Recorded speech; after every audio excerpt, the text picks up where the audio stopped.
আজি বিহুৱতী কবি প্ৰতিযোগিতা যদি ৰাতি 1টা বজাৰ পৰা হয় তো কোনে দেখিব হয় অকল বিচাৰক আৰু চকীকেইখনৰ বাহিৰে তাত কোনো নাথাকে কমিটি 4জনৰ বাহিৰে বিহুৰ যিটো বিহুৱা বিহুৱতী ঢুলীয়া পেপুৱা আচলতে এইবিলাকৰ আচলতে যেনেকুৱা ধৰণৰ গুৰুত্ব থাকিব লাগে তেনেকুৱা এটা গুৰুত্ব কমি অহা যেন লাগিছে তাত কিন্তু ঢোলৰ চাপৰবোৰ এইবোৰ শুদ্ধ চাপৰ বুলি মই নকওঁ কিছুমান ক্ষেত্ৰত প্ৰত্যেকটো নহ'লেও মানে আপুনি মানে এই কথাটো ক'ব বিচাৰিছে যে ঢোলৰ যিটো চাপৰৰ যিটো আচলতে ক'ৰবাত বিকৃতি এটা ঘটিছে নিশ্চয় ঘটিছে হয় সেইটো আমি দেখি আছো আজি নাচনী এজনী নচাবলৈ কিছু এনেকুৱা এটা অদ্ভুত ধৰণৰ চাপৰ বজাই দিয়ে সেই নাচনীজনীক আচলতে পাজুল কৰিবলৈ বজাই নে তেওঁক শুদ্ধকৈ নাচিবলৈ বা নাচিবলৈ সুবিধাটো দিব লাগে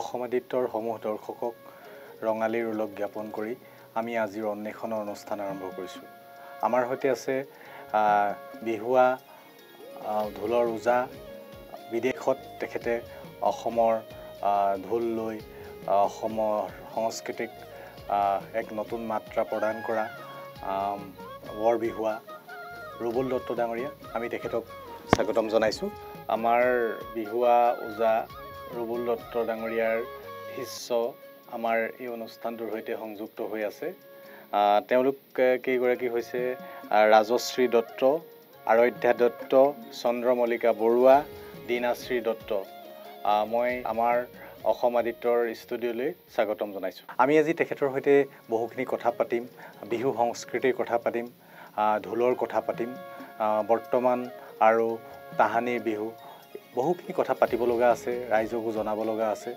বিহুৰ বতৰ প্ৰথমে আমি তেখেতক এই বিহুৰ বতৰত এটা ঢোলৰ চাপেৰে এই অনুষ্ঠানটো আৰম্ভ কৰিবলৈ অনুৰোধ জনাইছোঁ হয়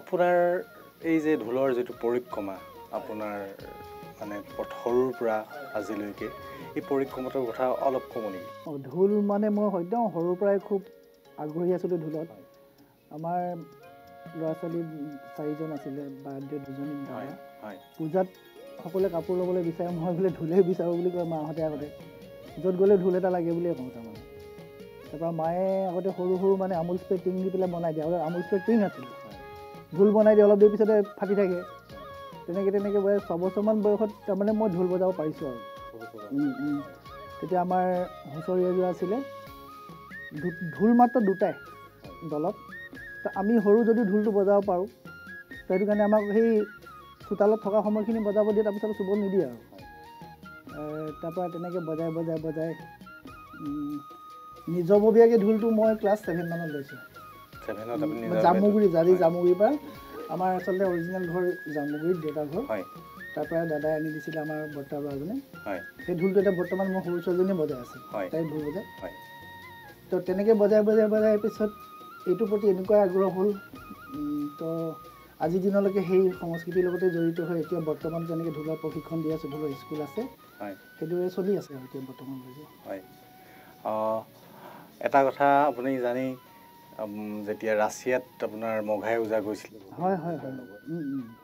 ৰাছিয়াত ঢোল বজাইছিলে আৰু সেয়ে চাগে বিশ্বমুখী যাত্ৰা হৈছিলে ঢোলৰ আৰু সেই বিশ্বমুখী যাত্ৰাটোত ধৰক আপোনাৰো সংযোজন ঘটিছে আপুনিও দেশৰ বাহিৰত গৈ ঢোল বজাইছে আপোনাৰ কেনে অনুভৱ হয় সেই মুহূৰ্তত কেনে অনুভৱ হৈছিল খুব মানে গৌৰৱান্বিত হৈছিলোঁ যে আমাৰ নিজৰ বাদ্যটো লৈ পেলাই আমি বিদেশত প্ৰদৰ্শন কৰিব পাৰিছোঁ আৰু এইটো ক্ষেত্ৰত মই গুৱাহাটীৰ আমাৰ নীলদত্ত শ্ৰদ্ধাৰ ককাইদেউৱে হয় তেখেতৰ দলত মানে তেখেতে আমাক দায়িত্ব লৈ পেলাই লৈ গৈছিলে ICCR আণ্ডাৰত আৰু এইটো হয় আপোনাৰ ভাৰত চৰকাৰৰ আণ্ডাৰত এটা ডিপাৰ্টমেণ্ট হয় তাৰ থ্ৰুৱেদি গৈছিলোঁ আমি 12জনীয়া দল এটা গৈছিলোঁ তেতিয়া গৈ তাত তেতিয়া আমাক মানে আমি যেতিয়া বজাৰ পিছত মই যেতিয়া ঢোল পৰিৱেশন কৰা মানুহবিলাকে এনে হাতখনো চায় আৰু বাদ্যটো চাই ইমান সৰু বস্তুটো যে ইমান ডাঙৰ শব্দ কেনেকৈ সোধে মানে তেতিয়া খুব সন্মান দিয়ে কিন্তু খুব আমাৰ বিহুটোক মই অকল বাহিৰত পেৰিছলৈ গৈছোঁ বুলিয়ে নহয় বা আৰু বিদেশৰ বেলেগলৈ গৈছোঁ বুলি নহয় কিন্তু যিকোনো অসমৰ যিকোনো এখন প্ৰদেশত গ'লেও আমাৰ বিহুটোৱে খুব সন্মান পাওঁ আমি যিমান গৈছোঁ গুৰুত্ব খুব দিয়ে তাৰমানে এতিয়া আৰু এতিয়া মানে বিহুটো অলপ মানে চেঞ্জ হৈছে বুলি কয় ধৰক পৰিৱৰ্তন স্বাভাৱিক হ'বই এতিয়া আৰু তাহানিৰ বিহুৰ মাজত আপোনাৰ দৃষ্টিত পাৰ্থক্য কি বিহু মানে তাহানিৰ বিহু প্ৰকৃতিমূলক বা যৌৱনকালৰ ডেকা গাভৰু বিহু আগতেও যেনেকুৱাই আছিলে সুৰ সঞ্চাৰবোৰ অলপ সলনিটো হৈছে তো মাজতে কিন্তু এটা পৰ্যায়ত বিহুটো অকণমান খুব বেছি মডাৰ্ণাইজ হৈ গৈছিলে ঢোলৰ পাৰ্টটো একেবাৰে নাইকিয়াই হৈ যোৱা নিচিনা হৈছিল আজি কেইবছৰমান আগতে কিন্তু এতিয়া মানে এটা ভাল লাগিছে কি পুৰণা বিহুৰ যিবিলাক শুদ্ধ বিহুবিলাকো আজিকালি এতিয়া দেখিছোঁ বাজিবলৈ ধৰিছে এইটো ক'ব নোৱাৰে যে ঢোলটো মানে বিহুখিনি বৰ্তমান বিকৃত হৈ গৈছে বিকৃত হৈ গৈছে বুলি ক'বও নোৱাৰে কিন্তু আজি কেইবছৰমানৰ পৰা অকণমান বিহুবোৰ খুব ভাল হৈছে কিন্তু মাজতে আজি কেইবছৰমানৰ আগতে মানে একদম অভাৰ মডাৰ্ণাইজ হৈ গৈছিলে বিহু নিচিনা নালাগে ঠিক তেনেকৈ বিহু নাচৰ ক্ষেত্ৰতো বহুতখিনি পৰিৱৰ্তন হৈ গ'ল আগৰ নাচ কিন্তু বৰ্তমান খুব কম আছে তথাপিতো যিসকলে শুদ্ধভাৱে শিকাই আহিছে তেখেতসকলে যিখিনি ছোৱালী বা ল'ৰাই মানে শিকি আছে কিছু ক্ষেত্ৰত বহুতখিনি ভালেই কৰিছে বহুতে কিন্তু কিছুমানৰ ক্ষেত্ৰত দেখোঁ যে অলপ পৰিৱৰ্তনটো বেছিকৈ আহি যায় বিহুৱে থাকি এ দিখো মেঘুমাই এ কোম্পানীৰ জাহাজখন ও ঢেকি মেঘুমাই থোৰা এ ঢেকি মেঘুমাই থোৰা এ মন ৰমে ৰমাই এ দেহা কুটে কুটাই এ তোমাক শুন দেখিবৰ পৰা আচলতে মই গোৱাত ইমান এক্সপাৰ্ট নহয় তথাপিতো অকণমান জানো কিন্তু মানে তেনেকুৱা নহয় মোৰ কণ্ঠটো বোলে মানে গোৱা কণ্ঠ নহয় আচলতে হয় কিন্তু বিহুত আপোনাৰ কণ্ঠটো আছে কিয় নাই এইটো মানে এইটো বিহুটো আচলতে স্বতঃস্ফূৰ্ত বিহুটোত ধৰক কাৰোবাৰ ধৰক অলপ সুৰটো বেলেগ ধৰণৰ কাৰোবাৰ মাতটো বেলেগ কিন্তু বিহুৰ যিটো মানে আহিব লাগে যিটো মানে ভিতৰৰ পৰা সেইটোৱে প্ৰধান হয় আপুনি যিহেতু এজন ওজা এজন বিহুৱা ঢোলত আপুনি অলপ আগতে ক'লে ঢোলত বাৰু নতুন কিবা চাপৰ সংযোজন ঘটিছে নেকি আজিকালি দুটামান আমি শুনি আছোঁ এই বিহুবিলাকত যিবিলাক বজায় সাধাৰণতে আজিকালি ঢোলৰ চাপৰ লেখত নপৰে সেইবিলাক চাপৰ এইবিলাক ওজাৰ বোলনি বা ওজাৰ কিছুমান ওজা চাপৰ পৰা সংযোগ কৰি পেলাই বজাই কোনো হিচাপৰ নহয় আৰু এটাই ভুল কৰিছে আচলতে সেই যিকেইজনে বজাইছে সঁচা কথা কৈ দিছোঁ তো আজি প্ৰজন্মই নতুনখিনিয়ে সেই তেনেকুৱা যিখিনি বাদ্য বাজিছে বা শুনিছে দেখিছে সেইখিনি লৈ অনুসৰণ কৰে গতিকে এনেই ক'ৰবাৰ ফাংচনত বজাইছে তেওঁলোকে কিবা প্ৰগ্ৰেম এটা কৰিছে সাংঘাতিক ধৰণৰ ঢোলৰ কিবা কৰিছে সেইটো বেলেগ কথা কিন্তু এনেকুৱা যিবোৰ মাধ্যম আমাৰ সামাজিক মাধ্যমত যিবোৰ প্ৰচাৰ হয় সেইবিলাকত অলপ শুদ্ধ বস্তুটো প্ৰচাৰ কৰিলে মই ভাবোঁ ভাল হয় তাৰমানে নতুন প্ৰজন্মই শিকি যাব সেইখিনিকে নহয় গতিকে সেই মই ভাবোঁ এইটো কৰিব নালাগে আৰু বহুতখিনি ভুল বজাইছে কাৰণ আজিকালি অকল মানে বেছিকৈ ৰগৰ যিটো ঢোলৰ ৰগৰ বুলি কয় ৰগৰ চাপৰবোৰহে বেছিকৈ হয় মানে সেইটো ওজাৰ চাপৰ বুলি আগতে আমি কওঁ কাৰণ মোৰ গুৰু তুলসী ওজা তেখেতে আমাক কিছুমান বস্তুত চাপৰ দিছিল সেইবোৰ ওজাৰ চাপৰৰ ভিতৰত পৰে সেই তেনেকুৱাবিলাক বস্তুৱে দেখোন আজিকালি বিহুত বাজে বিশেষকৈ আমাৰ যিবোৰ আমি বিহু মানে আমাৰ যিটো ছ'চিয়েল মাধ্যমৰ থ্ৰুৱেদি বিহুবিলাক প্ৰকাশ পায় মানে সেইবিলাক কৈছে আমাৰ হুঁচৰি বাৰু মঞ্চৰ হুঁচৰি সেইবিলাকৰ চাপৰবোৰ ঠিক আছে কিন্তু যিবোৰ এতিয়া বিহু নামবিলাক ওলাইছে নতুন কিছুমানে বনাইছে তাত কিন্তু ঢোলৰ চাপৰবোৰ এইবোৰ শুদ্ধ চাপৰ বুলি মই নকওঁ কিছুমান ক্ষেত্ৰত প্ৰত্যেকটো নহ'লেও মানে আপুনি মানে এই কথাটো ক'ব বিচাৰিছে যে ঢোলৰ যিটো চাপৰৰ যিটো আচলতে ক'ৰবাত বিকৃতি এটা ঘটিছে নিশ্চয় ঘটিছে সেইটো আমি দেখি আছোঁ আজি নাচনী এজনী নচুৱাবলৈ কিছু এনেকুৱা এটা অদ্ভুত ধৰণৰ চাপৰ বজাই দিয়ে সেই নাচনীজনীক আচলতে পাজোল কৰিবলৈ বজাই নে তেওঁক শুদ্ধকৈ নাচিবলৈ সুবিধাটো দিব লাগে এনেকুৱাকৈ কিছুমান চাপৰ বজাই দিব নাচনীজনীয়ে মানে মিলাবই নোৱাৰিব মানে নাচটো হয় এইটো আপোনাৰ ধৰক চাপৰটো ধৰক এনেকুৱা ধৰণৰ হোৱাৰ কাৰণে আমাৰ ধৰক নতুন প্ৰজন্মই এটা ভুল এটা শিক্ষা পাইছে একদম সঁচা কথা এইটো তাৰমানে আজিকালি আমাৰো তেনেকৈ ধৰক আগৰ দিনত আমি কিবা বিহু এটা শুনিলে বা কিবা ঢোলৰ চাপৰ এটা শুনিলে সেইটো বজাবলৈ চেষ্টা কৰোঁ তো আজি ল'ৰাখিনি যিখিনি সৰু হৈ আছে সিহঁতি সেই বস্তুটো যিটো বাদ্য শুনিব সেইটোত সিহঁতৰ ইণ্টাৰেষ্ট হয় তাহাঁতিতো আগৰ বস্তুটো শুনা নাই এইটোকে হয় বুলিতো সিহঁতি বজাই থাকিব কিন্তু ভুল বস্তু এটা সিহঁতি আয়ত্ব কৰি ল'ব এইটো আপুনি গুৰুত্বপূৰ্ণ বিষয় উত্থাপন কৰিছে। এইটো যিহেতু আমাৰ সংস্কৃতিৰ কথা, আমাৰ বিহুৱে আমাক পৰিচয় দিছে জাতিটোক, আৰু যে ঢোল তাৰ এটা অনবদ্য অংগ। সেই ঢোলৰ যদি চাপৰটো বিকৃতি ঘটে, ঢোলৰ যদি চাপৰত এটা নতুন চাপৰ সংযোজন ঘটে, নিশ্চিতভাৱে জাতিটোৰ কাৰণে এটা বিপদ আহিছে। আৰু এই কথা বতৰাবিলাক আপোনালোকৰ নিচিনা যিসকল বিজ্ঞ সেইসকলে কিছু গুৰুত্ব দিয়াৰ প্ৰয়োজন আছে বুলি আমি ভাবোঁ। আমি আচলতে ময়ো এতিয়া ল'ৰাবিলাক মোৰ এখন স্কুলে আছে, হয়। গোটেই বছৰে মই শিকাওঁ শনিবাৰে দেওবাৰে। তো তাত আমিও কিছুমান মানে একচুৱেলি যিবোৰ উজাৰ বস্তুবিলাক হ'ল কি খুব খৰ হ'ব লাগে, ৰগৰ হ'ব লাগে, আঙুলিবোৰ খুব বুলনি হয়। তো তেনেকুৱা কিছুমান দুই এটা বস্তু দিওঁ ল'ৰাটোৰ হাতটো মানে যাতে বা ছোৱালীজনীৰ হাতটো সোনকালে আহে। তো সেইটো মানে এটা এক্সাৰচাইজ টাইপৰ। কিন্তু সেই ঢোলৰ ওজা চাপৰবোৰ আমি নিশিকাওঁ, আৰু শিকালেও দুই এটা শিকালেও কওঁ যে এই বাদ্যটো কিন্তু আমাৰ বিহুত প্ৰযোজ্য নহয়। বিহু গীত মাতৰ লগত এইটো চাপৰ কিন্তু প্ৰযোজ্য নহয়। কোনোবাই যদি আমি ওজা বাদ্য আমি পৰিৱেশন কৰিছোঁ বা কোনোবাই তেওঁক প্ৰদৰ্শনীমূলকভাৱে মাতিছে বজাবলৈ, তো তেখেতে সেইটো বাদ্য পৰিৱেশন কৰিব পাৰে, সেইটো ভুল নহয়। কিন্তু বিহু এটা গাই থাকিব, বিহুৰ মাজত আকৌ সেনেকুৱা ধৰণৰ এটা অদ্ভুত ধৰণৰ চাপৰ এটা বজাই দিব, বা নাচনী এজনী নাচিবলৈ ষ্টেজত উঠিব অদ্ভুত ধৰণৰ এটা আৰম্ভণি চাপৰ বজাব, এইটো কিন্তু শুদ্ধ নহয়। আমাৰ বিহুৱা ওজা ৰুবুল দত্ত ডাঙৰীয়াৰ 3গৰাকী শিষ্য আমাৰ এই অনুষ্ঠানটোৰ সৈতে সংযুক্ত হৈ আছে। তেওঁলোক 3গৰাকীয়ে ঢোল বজাব।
ঢোলৰ সৈতে ফুলপানী চিগাৰ সম্পৰ্কটোৰ কথা অলপ ক'ব নেকি?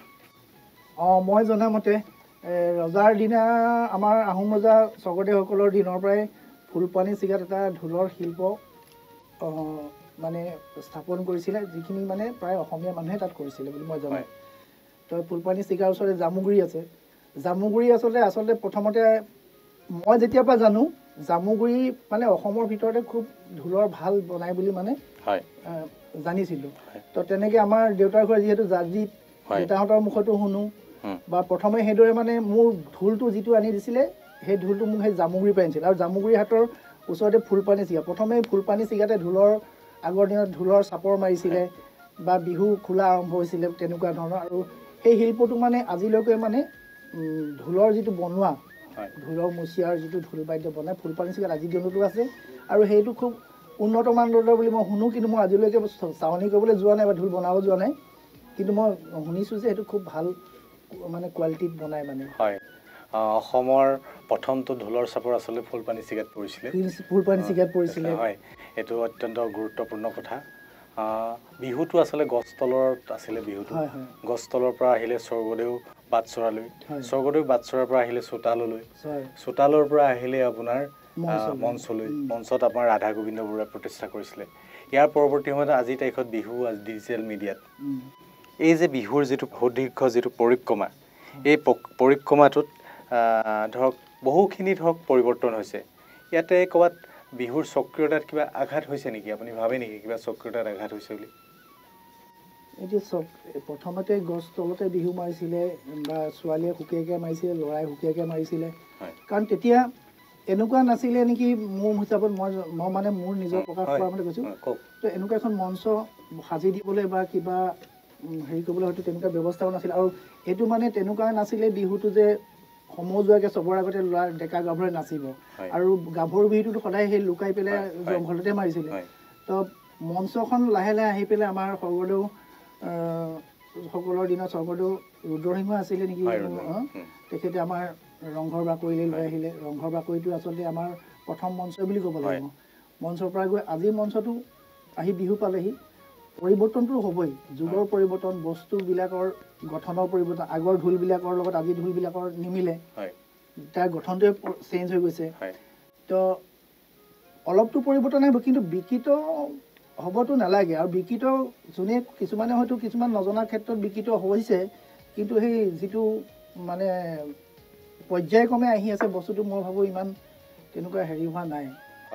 বিহু যিহেতু আচলতে কৃষিজীৱী উৎসৱ, কৃষিক ভিত্তি কৰি বিহুটো আচলতে আমাৰ মাজত প্ৰচলন হৈছিলে। এতিয়া যদি ধৰক আমাৰ এতিয়া চহৰসমূহত ধৰক কৃষি নাই, তথাপিতো ধৰক বিহু যিহেতু আমাৰ জাতীয় উৎসৱ, আমি গোটেই অসমীয়াৰ প্ৰাণ বুলি কোৱা হয়।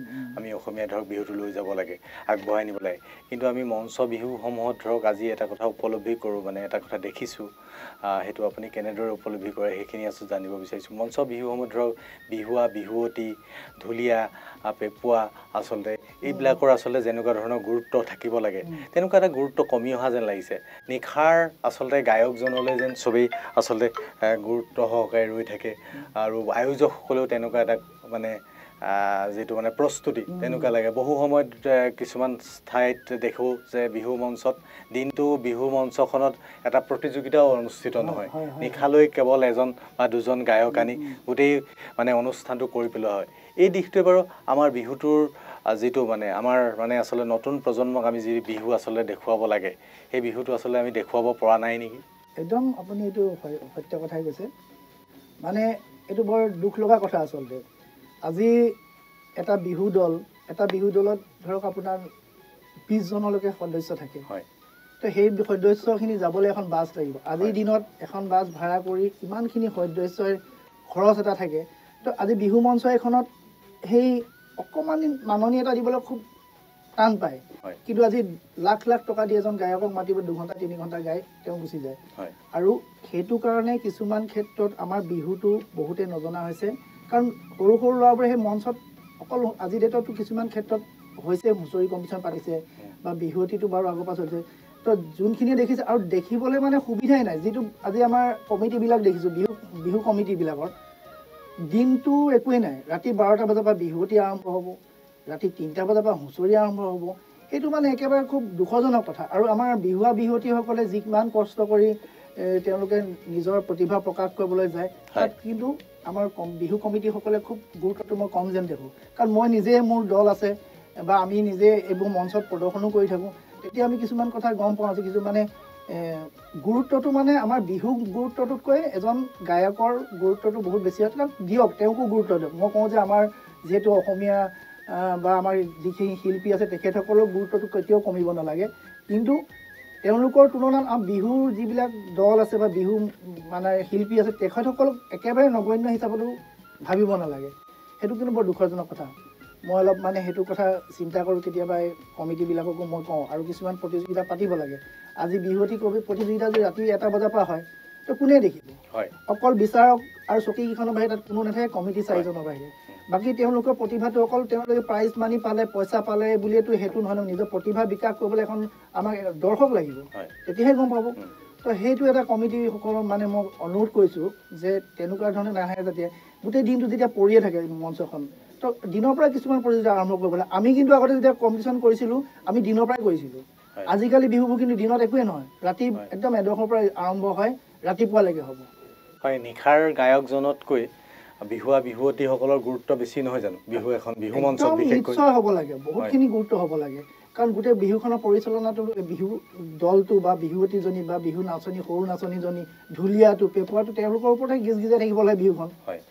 তো তেওঁলোকক গুৰুত্বহীন হৈ পেলাই তেওঁলোকৰ কমিশ্যনবিলাক কমাই পেলাই তেওঁ আচলতে সেইটো পইচাটো বচাই কাৰোবাক দিব লাগিব বুলি তেনেকুৱা নিচিনা হয় কাৰণে আচলতে এইবিলাক কমি যায় আজি এজন গায়ক আনিলেতো বহুত পইচা লাগে হয় তেনেকুৱা কথা এইটো কিন্তু হ'ব নালাগে মোৰ হিচাপত হয় এতিয়া ধৰক কেছেট CD ইউটিউবত ধৰক বিহু বাজি থাকে ধৰক বিহু কিছুমান সেই বিহুটো ধৰক আমাৰ যিটো প্ৰকৃত ধৰক যিটো বিহু নাম বুলি কওঁ আচলতে বিহু নাম আৰু বিহু গীত মই ভাবোঁ এটা পাৰ্থক্য আছে সেই বিহু নামবিলাক প্ৰকৃত বিহু নামবিলাক আপোনাৰ এই আপোনাৰ ডিজিটেল মাধ্যমত চৰ্চা হৈ আছে বুলি আপুনি ভাবেনে মাজতেতো একেবাৰে আমাৰ বিহুটো বিকৃত হৈছিলে কাৰণ ঢোলৰ তাত কোনো অস্তিত্ব নাইকিয়া নিচিনাকৈ হৈ পেলাই বিহুটো তেনেকুৱা পৰ্যায়লৈ গৈছিলে কিন্তু আজি প্ৰায় 2-3 বছৰমানৰ পৰা দেখিছোঁ অলপ আমাৰ বিহুটো মানে ঢোল পোনে আকৌ ঢোলৰ মানে যিটো সংযোগ বিহুৰ লগত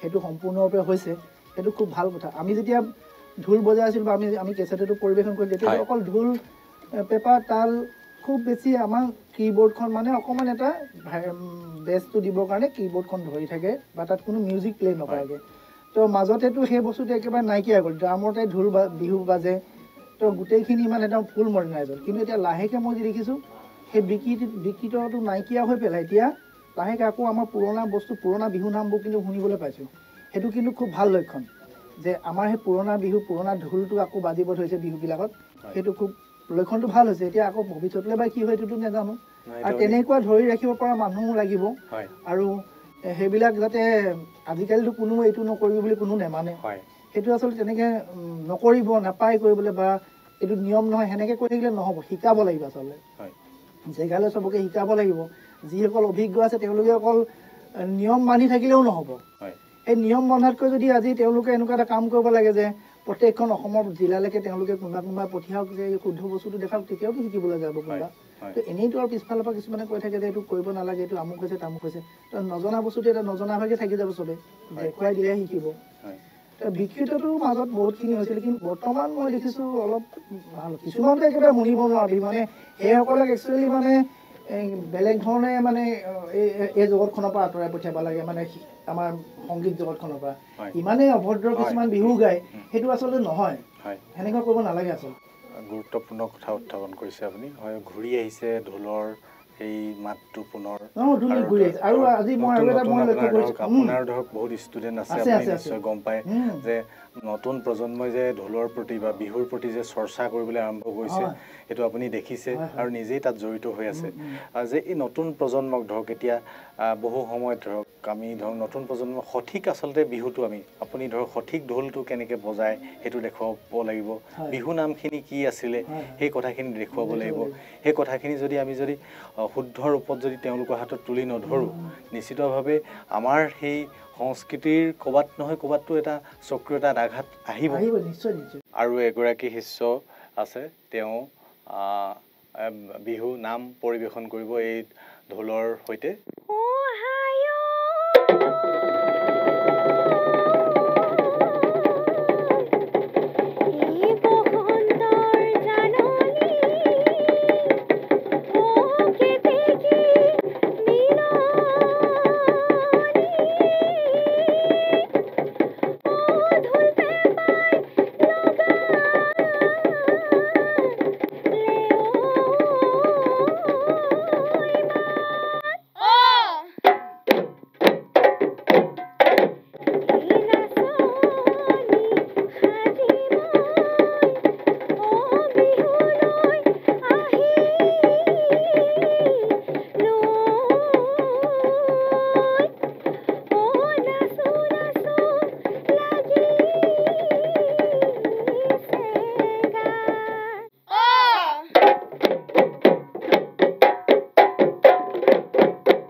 আৰু এটা কথা আপোনাক সুধিব লগা আছে মানে ধৰক বিহুটো যে অকল ৰং ৰহস্য নহয়, বিহুটোত এটা আধ্যাত্মিকতা আছে।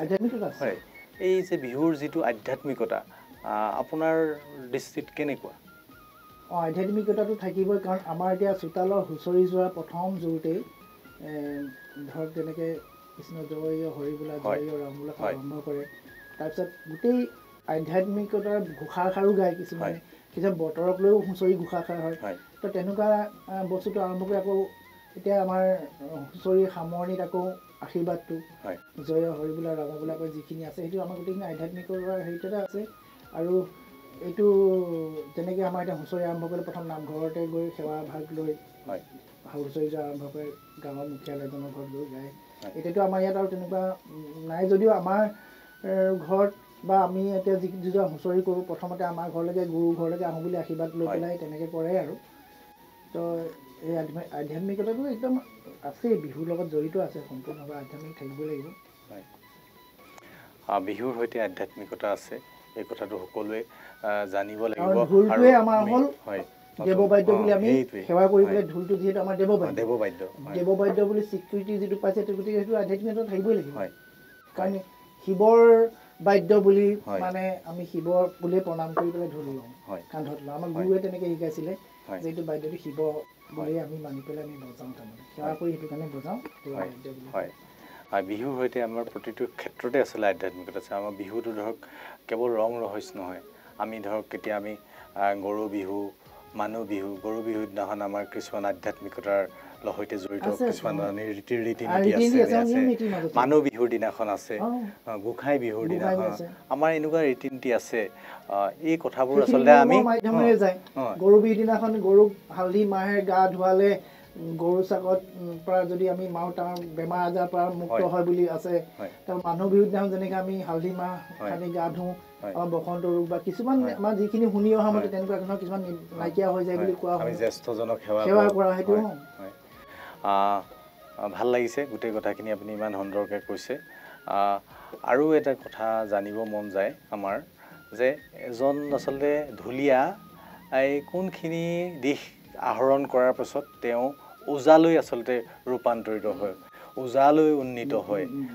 আৰু আপুনিও কেনেদৰে এই ওজাৰ পৰ্যায়লৈ উন্নীত হৈছে সেই কথাখিনি অকণমান। তাৰমানে প্ৰথমেতো ঢোলৰ আগতেতো শুনি শুনি কোনোবাই শিকিছিলে, কিবা কৰিছিলে। আমি প্ৰথমতে আৰম্ভণিতে আমি তেনেকৈ শিকা, আমাৰ ডাঙৰসকলে বজাই যায়, আমাৰ দাদাইও বজাইছিলে। সৰুতে আমি তেনেকৈ শুনি শুনি শিকিছিলোঁ। আমাক তেতিয়া শিকাই দিয়া মানুহ তেনেকৈ খুব কম আছিলে, নাছিলে। আজি যেতিয়া যেনেকৈ মই 12 মাহে ঢোল কাৰোবাক শিকাই আছোঁ তেনেকুৱা নাছিলে। তো ওজা ঢোলৰ এটা পৰ্যায়ত আমি বিহুখিনি বজাব পাৰিলোঁ বা কিবা এটা হাতখনৰ লগত, বিশেষকৈ ওজা হ'বলৈ হ'লে হাতখন অকণমান পাকৈত হ'ব লাগিব, মানে খৰ হ'ব লাগিব। আৰু ওজাৰ বিভিন্ন ধৰণৰ ওজাটো আধ্যাত্মিকতা আছে। শাস্ত্ৰ ভাগৱত বা আমাৰ যিখিনি পৌৰাণিক কিছুমান কাহিনী লৈহে হয়। প্ৰথমতে যিটো আমাৰ মা দেউতাই গায়, জয় নমো নাৰায়ণ বুলি কৈ আৰম্ভ কৰে। তেনেকৈ কৰি পেলাই আচলতে ওজা হ'বলৈ হ'লে, সম্পূৰ্ণ ওজা হ'বলৈ হ'লে আমাৰ 24খন বাদ্য আছে, মানে হাত আছে। 24খন বাদ্য যোনে সম্পূৰ্ণভাৱে কৰিব পাৰে তেখেতে ওজা। মই শিকিছোঁ যদি মই 24খন হাত কৰিব পৰা নাছিলোঁ, কাৰণ মানে আমাৰ পঢ়া শুনাৰ কথা আছিলে। আমাক তেনেকৈ ধৰণে আৰু বহুত দেৰিকৈ গৈছোঁ। মই 93 চনত মই ঢোলৰ ওজা আমাৰ তুলসী ওজা মোৰ গুৰু, তেখেত স্বৰ্গগামী হ'ল। তেখেতৰ ওচৰলৈ গৈছোঁ মই 93। তো তেখেতে কোৱা মতে তেখেতে আমাক থিয়ৰী মানে মুখেৰে বহুতখিনি কথা জ্ঞান দিছিলে। তেখেতে জনা মতে তেনেকৈ 24খন বাদ্য সম্পূৰ্ণ কৰাৰ পিছতহে ওজা মানে স্বীকৃতিটো পায়। আৰু আজিকালিতো ওজা হ'বৰ কাৰণে এখন মঞ্চ দিছে, ঢুলীয়া শিল্পী সন্থা আছিলে আমাৰ সদৌ অসম। তেখেতে ক'লে ওজাৰ স্বীকৃতি দিবৰ কাৰণে এটা অনুষ্ঠান পাতে, কম্পিটিশ্যন পাতে, তাত কিছুমান বস্তু বাদ্য বজাবলৈ দিয়ে, সেইখিনি সম্পূৰ্ণকৈ বজাব পাৰি তেখেতে ওজা স্বীকৃতিটো পায়। কিন্তু আগতে 24খন বাদ্য বজাব পাৰিব লাগিব, তেতিয়াহে ওজাব পায়। তাৰ ভিতৰত কিছুমান আছে, আমাৰ গুৰুৱে কোৱা মতে বেজালী হাত বুলিও, মানে বেজালী অকণমান জানিব লাগিব বুলি কয়। তাৰমানে আগতে কথা আছিল ঢুলীয়া খেল হৈছিলে, দুজন ওজাৰ মাজত কম্পিটিশ্যন হয়। তাৰমানে এটা দৰাঘৰীয়া আৰু এটা কইনাঘৰীয়া, আগতে বিশেষকৈ বিয়াবিলাকত বাজিছিলে। তো সেই ঢুলীয়া খেল যেতিয়া হয় তেতিয়া মানে নিজৰ পাৰ্গত আমি দেখাবৰ কাৰণে কিছুমান এনেকুৱা বিদ্যা জানিব লাগিছিলে বুলি আমাৰ গুৰুৱে কৈছিলে। কিন্তু আমি সেই বিদ্যান পৰ্যায়লৈকে আমি শিকাগৈ নাই। তো সিমানখিনি আমি জ্ঞান ল'বলৈ মানে আৰু সেই তেতিয়া অলপ আমাৰ পঢ়া শুনাৰ ক্ষেত্ৰতো আহি গ'ল কাৰণ আমি পঢ়ি আছিলোঁ তেতিয়া তো চেগা চুৰুকাকৈ আজি 2 বছৰ আগতে আমাৰ গুৰু ঢুকাইছে তো তেখেতৰ ৰাজ্য স্বাস্থ্যটো আমি একেবাৰে খুব জড়িত মই মানে যদিও সেই সময়ৰ পৰা শিকাটো মোক কমি গ'ল তথাপি গুৰু সদায় প্ৰায় বিহুত মোক সদায় মই যাওঁ আমাৰ অহা যোৱাটো খুব চলে তেতিয়াও মোক বহুতখিনি কথা শিকাই আছিলে বহুত জ্ঞান তেতিয়াও দি আছিলে তেনেকুৱা আৰু আচলতে সেই ওজাৰ কথাটো সেইটোৱে ওজা হ'বলৈ হ'লে সেইখিনি জানিব লাগিব যেনেকৈ এতিয়া মাননি হাত তাৰপিছত ভেকুৰী তিতা হাত গগনা হাত তেলটুপি হাত এনেকৈ মানে কাহিনী তেলটুপি চৰাইজনীক লৈ যাব গগনা জন্ম কাহিনী তেনেকৈ চব জন্ম কাহিনী এই গগনা পাতৰ কেনেকৈ জন্ম পাত গুৱা পাণৰ কেনেকৈ জন্ম হ'ল সেইটো লৈ এটা কাহিনী কৰি পেলাই এটা মানে বজায় আৰু তাত কিছুমান বাদ্য আছে চলনা বাদ্য সেই চলনা বাদ্য বজালে গ্ৰুপ এটা লাগে এটা 6জন 7জন ঢুলীয়াই বজায় তাৰপিছত ঢোলৰ লাগ আছে খৰ ৰচনা আছে তেনেকুৱা কিছুমান বাদ্য আছে মানে সেইবোৰ মানে হাতবোৰ মানে খুব এক্সপাৰ্ট হ'ব লাগিব খুব খৰ হ'ব লাগিব কিছুমান বস্তু বজাবলৈ সেই তেনেকুৱা আৰু সেইটোকে মানে ঢোলৰ একেবাৰে আপ লেভেলটো ওজা বুলি কয় এক্সপাৰ্টজনক ওজা আৰু সেইটোৱে কথা আচলতে হয় আপুনি পেপা লৈ আহিছে পেপাটো অলপ মানে বজালে পেপা দৰ্শকে ভাল পাব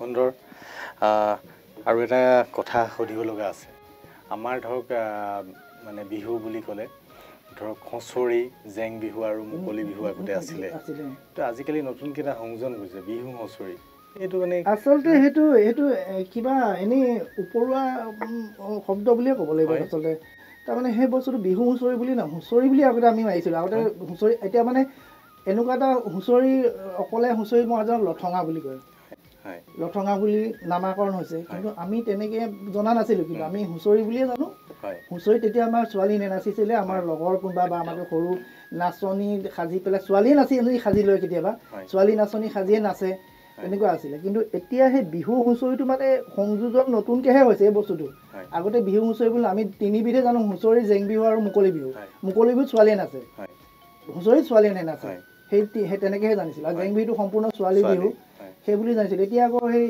হুঁচৰিৰ লগত পদ ঘোষা আৰম্ভ কৰাৰ পিছতো আকৌ ছোৱালী নাচে তো সেই মানে এটা পৰ্যায়লৈকে হুঁচৰি যোৱা হয় তাৰপিছত মুকলি বিহু আৰম্ভ হয় আচলতে সেইটোকে মানে হুঁচৰি বিহু বুলি কৈ দিয়ে নেকি আৰু তেনেকুৱা ধৰণৰ বস্তু বনাই লৈছে আমি কিন্তু হুঁচৰি বিহু বুলি নকওঁ বাৰু বিহু হুঁচৰি বুলি নকওঁ আমি মুকলি বিহু বুলি কওঁ আজিলৈকে আমি মুকলি বিহু তেনেকৈয়ে জানিছিলোঁ এতিয়া নতুনকৈ আছে বহুতো অভিজ্ঞ আছে তেওঁলোকে চাগে বিচাৰ বিবেচনা কৰি তেনেকুৱা এটা নামাকৰণ দিব পাৰে মই নাজানো খালি ইমান বিষয়ে ভাল লাগিলে গোটেই কথাখিনি আপোনাৰ পৰা যথেষ্টখিনি জানিলোঁ ভাল লাগিছে বিহু সম্পৰ্কে আমি বহুখিনি কথা শিকিলোঁ আমাৰ দৰ্শকেও জানিব পাৰিলে এই আমি অনুষ্ঠানটো সামৰিম অনুষ্ঠানটো সামৰাৰ পূৰ্বে আপুনি যিহেতু এজন ওজা আপোনাৰ ওজাৰ এটা ঢোলৰ চাপৰেৰে অনুষ্ঠানটো সামৰিবলৈ অনুৰোধ কৰিছোঁ